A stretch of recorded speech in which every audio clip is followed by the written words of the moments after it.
भाई करण चौटाला और मेरे साथ आए सरपंच साहब बाजरा विधानसभा क्षेत्र से मैं सबका क्रांतिकारी अभिवादन करता हूं। और अभी माधो सिंगाना अरनिया वाली 2 गांव में जनसभा और करनी है।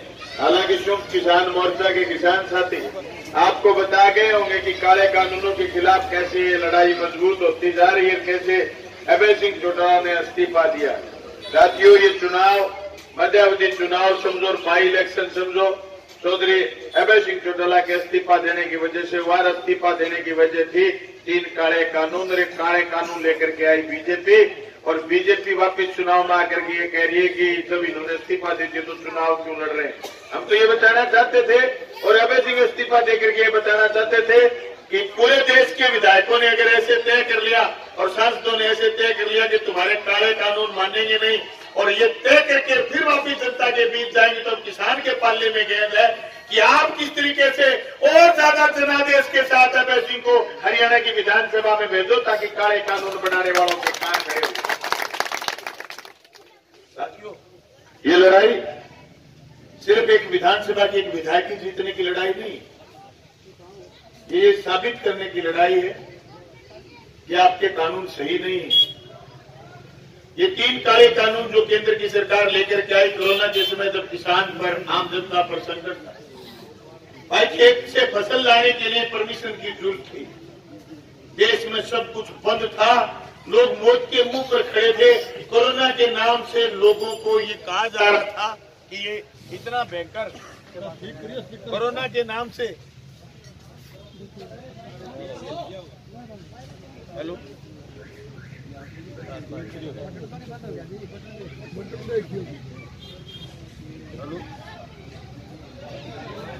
वो अपनी बात करना। अरे राजपाल, ये काले कानून उस समय लाए गए जब देश की जनता को ये बताया जा रहा था कि बाहर निकलोगे तो मर जाओगे, हाथ किसी से मिला लिए जाओगे तो मर जाओगे। और खुद अदानी और अंबानी से हाथ मिलाए बैठे थे केंद्र के अंदर।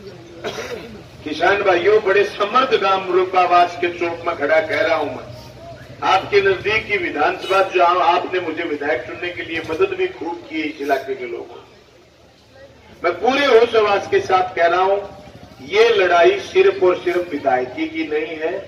ये लड़ाई काले कानूनों के खिलाफ ये बताने की कि खट्टर साहब और मोदी साहब तुम गलत हो, तुमने जो कानून बनाए हैं ये किसान के जनता के हित में नहीं है।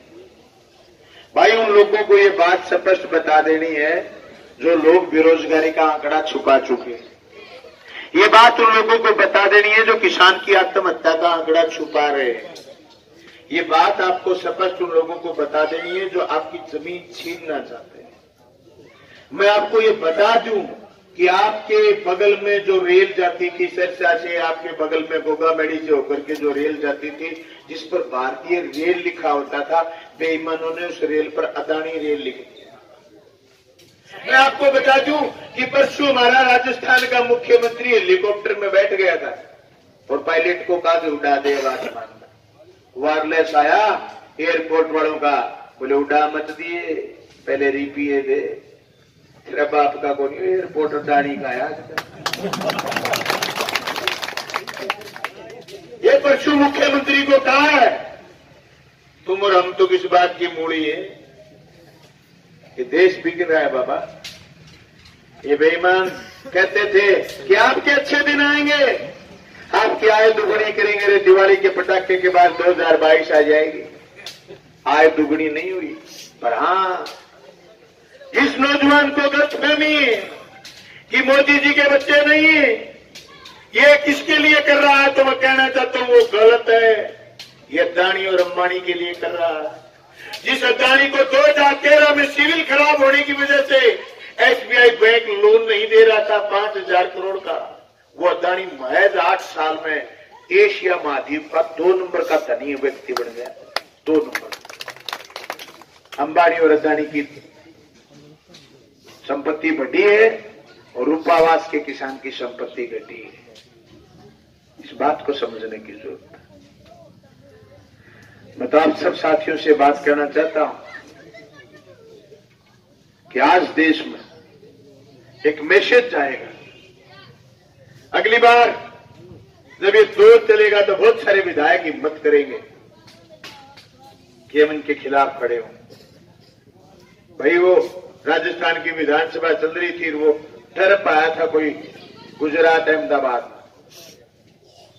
मैंने उस दिन एक स्लोगन लिखा, ट्रंप गो बैक। पूरे हिंदुस्तान में 4500 एमएलए विधायक और विधान परिषद के मेंबर हैं। पूरे देश में किसी ने विरोध नहीं किया, मैंने विरोध किया। अगले दिन अखबार में छपा कि बलवान पुनिया ने विरोध किया। तो मुझसे पत्रकारों ने पूछा कि क्यों किया आपने विरोध? मैंने कहा यार ये साम्राज्यवादी है, ये सांप्रदायिकता को पसंद करता है, ये उपनिवेशिक देशों में तेजी से निजीकरण की नीतियों को लागू करता है, इसलिए हमारी बढ़ती नहीं है ट्रंप के साथ। इसलिए मैंने ट्रंप गो बैक का नारा दिया। पर ये मोदी का बहुत अच्छा दोस्त है। जब मोदी जी जब वो हार गया और सत्ता नहीं छोड़ रहा था तो मोदी जी को बड़ा दर्द हो रहा था कि यार हमारा आदमी हार कैसे गया। मैं कहना चाहता हूं खट्टर साहब को, चाहे तुम पुलिस की गाड़ी 5 कर लो, 7 कर लो, तुम्हारी चिमनी तो बुझेगी 30 तक। नहीं मैं इतने बात की, पुलिस ले आओ, काली ले आओ, पीली ले आओ, जो भी है भाई बहनों ने अभी भी हार नहीं मानी है। रुपास वालों कभी आपको गलतफहमी हो जाए, यह क्या है कि सुबह 8 बजे से लेकर के रात के 10 बजे तक वोट डलवाएंगे, अभी भी झगड़ा करवाने की फिराक में। पर तुम अड़े रहना, 5 बजे फारिग कर दियो सारा, आपने तो कर दियो फारिग। फिर बाहर नहीं कोई कुतर के बैठ के झगड़ो नहीं करना, बिठा के कहना जितना मैं घेरते बोर्ड लड़ा के मर रहे हैं कहते तू 10 बजे बोले सारी रात गिरा बोर्ड। अभी भी वो इस कब्जी में मैं आपको बता दूं, मैं यूं ही नहीं आया इलेक्शन। पहले 5 दिन पहले लोग ये कह रहे थे, बोले अभय सिंह जीत रहा है विधायक जी, हमारा कैंप चलेगा वहां प्रशासन काम के संग, ये क्या करोगा? मैं क्यों ना, मैं जाऊंगा, दुश्मन को कोई छोटोगे, सांप को के छोटोगे मोटो। अरे तो बांडी हो रहे घर इकट्ठे तो मुही है। मुख्यमंत्री बयान पलट गया, जो तो लठांगे तेल लगा लो और चौथे दिन पलटी को मेरे बेटे गिट्टी मार के बोले वो जो मैंने कहा था वो मैंने गलती में कह दिया। ये कह रहा था बेईमान किसानों के गांव-गांव में संगठन बढ़ा लो झगड़ा करने के लिए, किसान आंदोलन को तोड़ने के लिए लठों के तेल लगा ले, कह रहा था। खट्टर साहब गलत फंस गए। सांप आ जाए ना, सांप तेरी सोगन लठने को नहीं टिके, एड्डी मारने फड़ गुजर दे, जो बावड़ होगी सांप न्यूला के सांप आ जाए तो पड़ोसी ने लो मारे के सांप मार के कहें मार दियो, सांप आ जाए सांप ही आना। 30 तारीख ने शाम ने सांप मार के चा पीनी है, पहली ना पी। शाम ने सांप मार की चा पीनी, पहली मत पिए। जिम्मेदारी आपकी। देश देख रहा है इस विधानसभा के उपचुनाव की तरफ, देश देख रहा, पूरे देश की निगाह बीजेपी नहीं जीत जाए। चारों बॉर्डरों पर जो किसान बैठे, Shahjahanpur border, Ghazipur border, Singhu border, Tikri border, 12 महीने से किसान बैठे, जिनके बराबर घास उग गई, जिनके बराबर फसल उग गई। जाए किसान से लेकर के 700 किसान शहीद हो गए। लखीमपुर खीरी के किसानों को, पैदल जाते हुए किसानों को बीजेपी के घमंडी लोगों ने, केंद्रीय मंत्री के बेटे ने कुचल दिया। वो कुर्बानी, वो शहादत आपसे सवाल करेगी कि बताओ बताओ आप खट्टर को कितना बुरी तरीके से हराओगे, ये शहादत आपसे सवाल कर रही है। मैं कहना चाहता हूं मोदी जी से, आपसे पहले भी कई बादशाह थे, उनको अपनी बादशाह पर बहुत भरोसा था, उनको अपने आप में खुदा होने का बहुत भरोसा था। वह न खुदा रहे न वो बादशाह रहे, तुम्हारी बादशाह भी चली जाएगी और तुम कह रहे हो झोला उठा करके हम चल देंगे। मैं कहना चाहता हूं, हिटलर की चाल जो चलेगा वो हिटलर की मौत मरेगा, झोला उठा के नहीं जाएगा। किस बात का मुगालता है मोदी जी कि तुम झोला उठा दोगे, चल पड़ो। तुम हमारे बेटों की, हमारे भाई हमारे किसानों की कुर्बानियां लेकर के तुम झोला उठा के चल, गलतफहमी के शिकार है आप ना तो इतिहास जानते और ना आप दुनिया का भूगोल जानते। आप किसान से फंस लिए। तुमने रेल बेची, तुमने तेल बेचा, तुमने कोयला बेचा, तुमने बिजली बेची, तुमने सारा निजीकरण किया, लेकिन हम जल जंगल जमीन नहीं बिकने देंगे। इस बात के लिए आपके बीच में आया हूं। आने वाली 30 तारीख को जल जंगल जमीन बचाने के लिए वोट देंगे, रमेश सिंह चौटाला को जिताएंगे। आपका बहुत बहुत धन्यवाद, शुक्रिया।